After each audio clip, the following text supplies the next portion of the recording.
Hey guys, here at the Popular Mechanics Home Show, and I'm really excited because we have a lot of great people here doing some wonderful things. Behind me, the host of Top Shot. We'll be talking to him a little bit later, and more with Mykel Hawke of Leon Inside Mi Casa. Here at Popular Mechanics, there's only one person that can take you backstage, and that's me, Nellie. Follow me. I'm here with Mr. Mykel Hawke, and I know that you go all over the country talking about all kinds of great things. What brings you to Houston? Today, I am here to talk about home preparedness for Popular Mechanics. I do survival on television, and I do survival for a living as a business, and so I get to come here and speak to a lot of people who are interested in my topic and who are looking for ways to prepare for the worst and take care of their families, especially in an urban setting like we are in Houston, and we're getting ready to go to New Orleans. So it's a really cool chance to see a lot of great solutions, modern solutions to old problems such as food and water and fire, first aid signals. So it's a really great thing, a lot of neat stuff and neat people. There is a great need here, like you said, the Gulf Coast, New Orleans here. It's huge with hurricanes. I've been a part of being in some really bad storms. Lights are out, no food. What do you do? Yes, besides read a book, right? And canned food. Yeah, absolutely. So basically, I give an overall speech on everything for people to think about. A lot of things people don't consider is what to do with their waste, what to do for medical, especially if you have someone that's on a prescription medication. What do you do with your pets? What do you do for your fire if you live in an apartment complex? So there's a lot of extra considerations that most people don't have time to give thought to. That's where I come in with my background and expertise and say, what about this? And they're like, I need a solution. I have a problem. And they come here and they find it. I'm here with Roy Barrenson, and I just caught you on stage just a little bit, explaining so much detail with different tools. Well, that's it. I mean, it comes down to buy good quality tools. If you're faced with a disaster, you don't want an inexpensive tool that's going to fall apart on you and leave you stranded. So buy the best quality tool that you can afford. Usually that's a contractor grade product, and it'll see you through day-to-day work as well as a disaster if it comes to it. If the tool that you're using breaks, then you're stuck. That tool isn't going to do you any bit of good. It's going to go in the dumpster along with all the flood debris. So they may not be pretty, but they last. Solid steel hammers, contractor grade shovels, big wrecking bars, all of that stuff is what you need in a disaster. Yeah, from the get-go, if you get the right stuff, you won't have to reinvest. I mean, you've already spent some money. You kind of burn that money up, so now get the good stuff. But now I'm glad that you have like a list of what's working and what you've used and your experiences have been in actual disasters. Where can people go and find your list of the things that you recommend? Well, that's a good question. We've listed it at various places on the Popular Mechanics website, popularmechanics.com. In an emergency situation, it's vital that we all have the right information. I'm here with Colby Donaldson from Top Shot. Welcome to the show. How you doing? Thanks. Welcome to Houston. Thank you very much. It's good to be back. Oh, back? So you come often? You know what? I was last here in 2008 with the Rachel Ray Show, but I used to live here back in the mid-90s. So I'm familiar with Houston, the humidity, all that. In fact, when I lived here, I was in outside sales selling dental insurance. Yeah. So how things have changed. Well, we're here for the prep show, for the Dodge Prep Show. And, disaster preparedness, obviously a big deal in Houston because of the potential for hurricanes.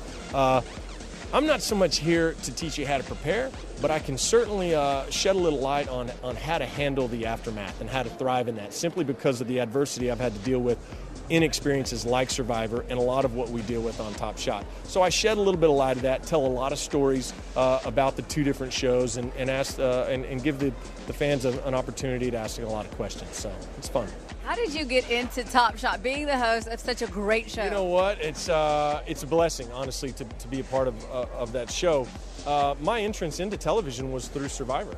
Being a contestant on Survivor years and years ago. I think 2000 was the first time I did it. And if it weren't for that show, there's no way I would have sort of segued into this. So. But it's been a lot of hard work, the 10, 12 years in between. So are you a Top Shot expert yourself? No. I actually was mistaken in thinking that I actually, had the talent to hang with, with our shooters about season 1. And then it was 2 or 3 episodes in, I realized real quick, even though I've been shooting since I was 6, there's no way I have the level of skill that our men and women do that come on the show. But it has inspired me. I'm a much better shooter now than I was before I started hosting the show, only because I have access to unbelievable weapons and also to the knowledge of all of our experts that we bring on. You know, it's been really great because when I watch it, it's so exciting. The experts that you do have and the challenges that you have on the show are incredible. Yeah, it's cool to be a part of a competition show that is known for its not only the competitions themselves, but just the camera shots. You know, we have cameras that can film up to 40,000 frames per second. That's how slow these cameras can actually capture. So you see the bullet leaving the muzzle, it's just unbelievable, and the fans love it. So every season, our challenge is to try to create an original way to capture a shot that maybe we've already done. So it's always trying to one-up ourselves and also just getting great talent. I mean, we continually need viewers to send in applications. I'm proud to say we've got a season 5 that's coming up, so we'll be doing Top Shot again. Oh, congratulations, 'cause that's huge. And you know, you normally have guys competing, not very many girls. I'm always excited to see when a lady steps in because I've heard that women are better shot than men. You know what? We've had some phenomenal women, just not enough of them. You know, that's the thing, is we would love to have men versus women and to have a full team of females. Unfortunately, we just don't get that many applications from females. And those that do, the thing about Top Shot is our shooters have to qualify to be on it. So it doesn't matter if you're cute or you speak well, whatever, you got to be a good shooter. We bring the top 50 finalists out to California, we take them to a range and we test them with 4 different weapons. And you have to qualify high to even be considered to be on the show. So that eliminates a lot of people and unfortunately a lot of women in there too. But Gabby Franco this last season, I think, impressed a lot of people. She's the first female we've had that made it all the way to the green jerseys for the individual portion of the competition, and she performed exceptionally well.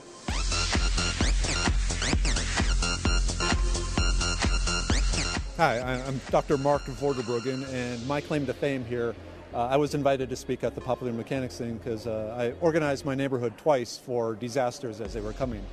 After Katrina hit New Orleans, a week later, Rita was targeting Houston, and everyone in the neighborhood was freaking out. I grew up in a preparedness lifestyle, so I was ready to basically show people the ropes of what we need to do to get through this disaster. Okay, so how long did you prepare? Because we live in Texas, because we live in Houston, and we are prone to hurricanes, you know, you go and meet your neighbors, you set them all down and say, you know what, let's all prepare, let's all get together and see what our skills are. In our neighborhood, it's up on the north side of town, up in Spring. One thing we had going for us is a lot of airplane pilots live there, and a lot of them are ex-military, and there was also a lot of hunters and a lot of campers. So a lot of people had some of the equipment. They had flashlights, they had power tools and things like that. It was just a matter of making them realize that they're good to go. With everything you've said, now I'm making a list in my head of who I'm going to call, who I'm going to meet, and all the things necessary in case an emergency does happen. And unfortunately, I have been in the middle of crisis. Did plan a bit, but not with everyone and not as thoroughly as you. Thank you so much for being so great and giving back to the community and really being a force in your own community to make it safer and to make it better and how to survive after a crisis hits. Well, it's a community. You can't survive on yourself. The more people you have helping you, the better off you are. Hey guys, I'm here with Grundy and I'm really excited. Tell us about what you're doing.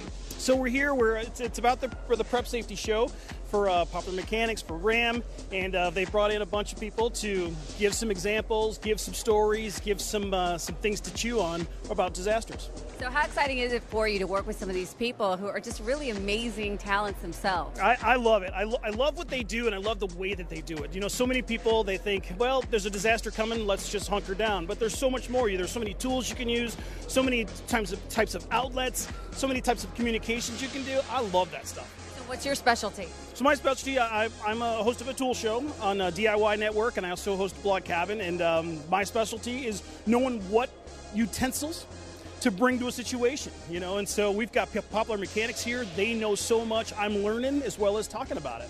Well, awesome. I can't wait. You're going to take the stage in a few minutes, right? Yeah, I'm going up there in just about 2 minutes. Well, thank you for taking your time with us, and I can't wait to catch you on stage in action. Yes, I'll see you there. Hey guys, I'm here with Seaman Torres, and we're in front of the U.S. Coast Guard, like a little boat raft thing. What is it? It's one of our response boats. It's a 25-foot nearshore response boat. We use it from everything from search and rescue to port security. So during a hurricane, because right now emergency situations, if people send out a signal or whatever, you go around rescuing people from the ocean. Right. Everything. I mean, that's our search and rescue. Have you been a part of it? I have been on a few actually. So tell me, what was your experience and what was like the most dramatic one? Well, there was a small fishing vessel that was taking on water, and we actually just pulled up to it. Unfortunately, we weren't able to get there, but the helicopter came in, and they were able to get everyone safely. One guy was showing symptoms of hypothermia, and we were able to take care of that.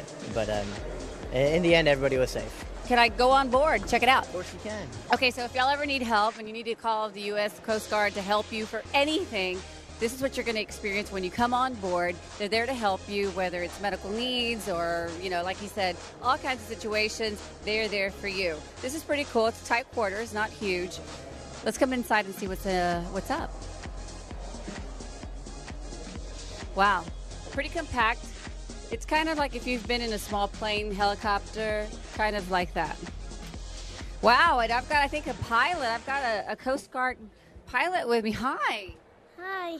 What if your dad and your mommy were out in the ocean and you had to drive this boat to get them? Would you do that?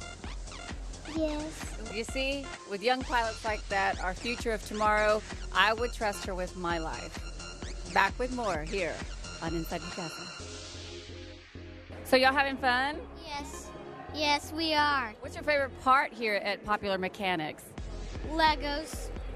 My favorite part is Legos too.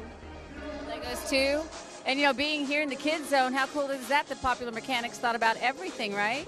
Right. Hey, so what are you building? Well, I'm trying to build right now is like a ship, but like I'm trying to build a tailoring right now, and it's kind of cutting up together, but not really much. So coming here to this show and you get to meet all these really cool people that are a part of this here at Popular Mechanics. Home Safety is, Mykel, Hawke, and Colby from Top Shot. How does that make you feel? How excited are you? I'm really excited, and I know someone from my family is going to take me to meet them. I don't know who. Huh? So what are you gonna ask the guy from Top Shot? I don't know. Questions? Are you gonna put him up for a competition or what? Yeah, I'm pretty good with guns. There you go. Well, you know what? I think there's a challenge in our future. We'll just have to wait and see.